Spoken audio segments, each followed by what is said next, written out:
Bonjour tout le monde, bienvenue à la Finance Perso selon Joe où on parle de santé financière, d'économie et d'investissement en bourse. Si c'est la première fois que vous êtes sur ma chaîne, je vous demanderai s'il vous plaît de vous abonner. Vous avez simplement cliqué sur le bouton s'abonner en bas à droite de l'écran et sur la clochette qui se situe juste à côté. De cette façon, à chaque semaine, lorsque je vais publier une nouveau vidéo, vous allez être notifié. Alors aujourd'hui, je vous parle de l'indépendance financière et je débute tout de suite en définissant le terme de l'indépendance financière parce que comme vous pouvez vous douter, il y a plusieurs définitions. Bref, ça varie d'une personne à l'autre. Pour ma part, être indépendant financièrement, donc on atteint ce stade dans notre vie à partir du moment où on peut faire le choix. Alors vous allez me dire de quel choix parles-tu? Eh bien, je parle du choix de continuer ou pas à travailler et que notre décision n'ait aucun impact sur notre mode de vie. C'est-à-dire qu'on pourrait continuer à vivre confortablement tout en ne travaillant plus, en n'ayant plus à se présenter de façon quotidienne du lundi au vendredi à notre lieu de travail pour assurer notre mode de vie. L'indépendance financière, c'est pas quelque chose qu'on atteint du jour au lendemain. Ça ressemble beaucoup plus à un marathon qu'à un sprint. Ceci étant dit, au cours de notre marathon vers l'indépendance financière, nous allons devoir passer à travers plusieurs jalons, donc plusieurs étapes que j'ai identifiées ici en 7 niveaux.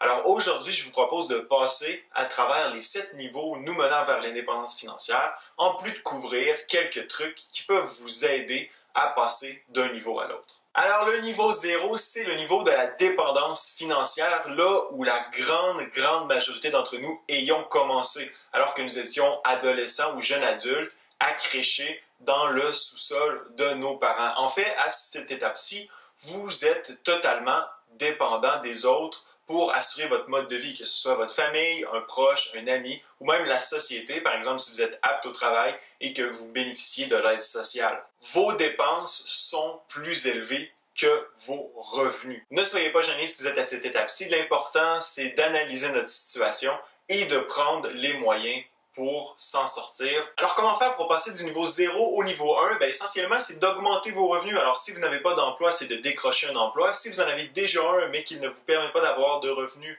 assez élevés pour pouvoir payer vos dépenses, eh bien, c'est de changer d'emploi ou d'essayer de vous spécialiser pour pouvoir augmenter votre taux horaire, par exemple. Autre chose que vous pouvez faire, c'est du côté des dettes, essayer de refinancer votre dette si celle-ci est très importante et peut-être même considérer à consulter des experts pour peut-être faire faillite. Le niveau numéro 1 de l'indépendance financière, c'est l'étape de la solvabilité. À cette étape-ci, vos revenus égalent vos dépenses. Donc, vous êtes toujours endetté, mais vous êtes en mesure de rembourser vos dettes en fonction des modalités de paiement et vous n'êtes plus dépendant de personne. Donc, à cette étape-ci, vous avez quitté le sous-sol de vos parents. Alors, pour passer du niveau de la solvabilité, le niveau 1 au niveau 2, ce que vous allez devoir faire, c'est un bon budget pour déterminer quelles sont vos dépenses fixes et vos dépenses variables et ensuite diminuer vos dépenses variables pour pouvoir rembourser vos dettes de consommation. Alors, l'étape numéro 2, le niveau numéro 2 de l'indépendance financière, c'est la stabilité financière. À cette étape-ci, vous avez le contrôle sur vos dépenses. Vos dettes de consommation sont réglées, donc vous n'avez plus de dettes de carte de crédit ou de prêts personnels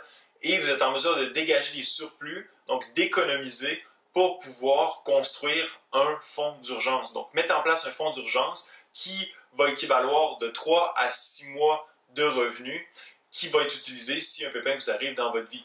À l'étape numéro 0 et numéro 1, si un pépin vous arrivait, vous deviez quêter de l'argent à des proches ou aller à la banque pour prendre un prêt personnel pour régler vos problèmes. Alors, c'est fini. À l'étape numéro 2, on se construit un fonds d'urgence. Comment passer de l'étape numéro 2 à l'étape numéro 3? Alors là, ce qu'on va devoir faire, c'est vraiment de plancher à rembourser toutes nos dettes. L'étape numéro 3 de l'indépendance financière, c'est celle du désendettement. À cette étape-ci, vous devriez avoir de côté de 3 à 6 mois de salaire. Alors, dans le cas où vous perdriez votre emploi, vous ne seriez pas stressé parce que vous auriez les fonds pour pouvoir subvenir à vos besoins et assumer votre mode de vie pour plusieurs semaines, plusieurs mois. Alors, quel est l'objectif de l'étape du désendettement? Eh bien, comme le nom le dit, c'est de se désendetter. Alors, payer notre dette hypothécaire, payer notre prêt automobile, payer nos dettes d'études. Alors, pour rembourser ces dettes, il y a 2 approches que vous pouvez utiliser. La première, c'est de rembourser directement vos dettes. La deuxième, c'est d'investir sur les marchés. Comment décider quelle approche utiliser, et bien, ça dépend du rendement. Alors, le rendement du remboursement de votre dette par rapport au rendement que vous pouvez obtenir sur les marchés. Et félicitations si vous êtes rendu à l'étape du désendettement parce que ça veut dire que vous avez quitté la zone de la survivance qui est composée des niveaux 0, 1 et 2.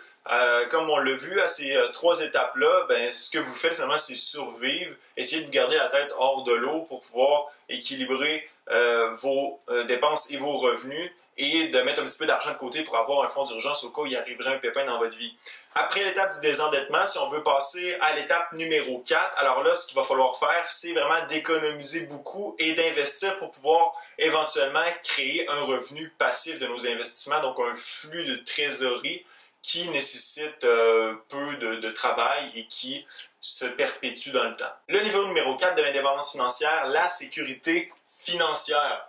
À ce point-ci, vous avez économisé assez d'argent pour investir dans des bons placements qui vous ont permis d'obtenir des bons rendements à court, moyen et long terme et vous pourriez profiter de vos investissements. Alors, comment savoir si on est rendu à l'étape numéro 4 de la sécurité financière? Il faut se poser la question suivante. Si demain matin, vous quittez votre emploi, êtes-vous en mesure, de par vos revenus de placement, de couvrir vos frais de base, donc logement, la nourriture et l'essentiel pour vivre une vie minimaliste, peut-être un peu austère, mais quand même de pouvoir continuer à vivre sans devoir travailler à nouveau. Toutefois, à l'étape numéro 4, vos placements, vos revenus de placement ne vous permettent pas de vous acheter les petites choses qui rendent la vie confortable. Alors, c'est pas à cette étape-ci qu'on veut quitter notre emploi. Donc, si vous êtes rendu à l'étape 4, vous avez répondu à l'affirmative à la question que je viens de poser, eh bien, il faut conserver notre emploi. Le travail n'est pas fini. On veut passer à l'étape numéro 5. Et pour ce faire, il faut travailler plus, économiser plus et investir encore plus. Le niveau numéro 5, c'est celui de l'indépendance financière. À ce stade-ci, vous pouvez quitter votre emploi demain matin pour le reste de votre vie et ça ne fera aucune différence sur votre mode de vie. Vous allez être en mesure, de par les revenus que vous dégagez de vos investissements, de vos placements, de couvrir tous vos frais, que ce soit vos frais fixes et vos frais variables. Et vous n'aurez plus de problème. Vous êtes garanti à vie. Combien ça prend pour atteindre cette étape-ci? Bien, ça dépend d'une personne à l'autre. Certains vont avoir besoin de seulement 30 000 par année pour pouvoir couvrir tous leurs frais, d'autres 40, d'autres 50, 100, 200, 300 000 par année. Ça dépend de votre mode de vie. Mais sachez que lorsque vous avez atteint l'indépendance financière, vos revenus passifs permettent de couvrir tous vos frais et vous pouvez vivre pour le reste de vos jours sans travailler une journée de plus. Mais ce n'est pas terminé, il y a un niveau supplémentaire à l'indépendance financière que je vous présente à l'instant. Le dernier niveau, le niveau 6, c'est celui de l'abondance financière. À cette étape-ci, non seulement vos revenus d'investissement sur les marchés, vos revenus d'investissement immobilier et vos entreprises vous permettent de couvrir votre mode de vie actuel, mais encore plus. Vous êtes certainement dans la catégorie des multimillionnaires et des milliardaires si vous avez réussi à atteindre le niveau 6 de l'indépendance financière. C'est, comme vous le savez, une mince partie des gens dans notre société et à l'échelle mondiale qui se situe à cette étape-ci de l'indépendance financière. Mais ça demande non seulement du travail, mais aussi peut-être un peu de chance et beaucoup de dévouement dans ce qu'on fait pour pouvoir atteindre ce niveau-là dans notre vie. Et c'est seulement une mince partie d'entre nous qui vont réussir à atteindre le niveau 6 de l'indépendance financière. Alors, ce qui m'intéresse, c'est de savoir où vous en êtes, vous. À quelle étape êtes-vous? Êtes-vous à l'étape 0, à l'étape 1, à l'étape 2, à l'étape 3? Peut-être que vous êtes déjà indépendant financièrement. Laissez-moi savoir dans la zone commentaire. Pour ma part, certainement, le niveau 3 est accompli, c'est fait, c'est réglé et je suis en bonne voie pour atteindre le niveau 4 dans un horizon de court à moyen terme. J'imagine que si je continue à travailler fort, je mets du temps, je devrais être en mesure d'atteindre le niveau 5 d'ici quelques années. Et j'espère que si vous aussi c'est un de vos objectifs, vous allez être en mesure de le réaliser. Alors, ce fut un plaisir d'être avec vous. À la prochaine.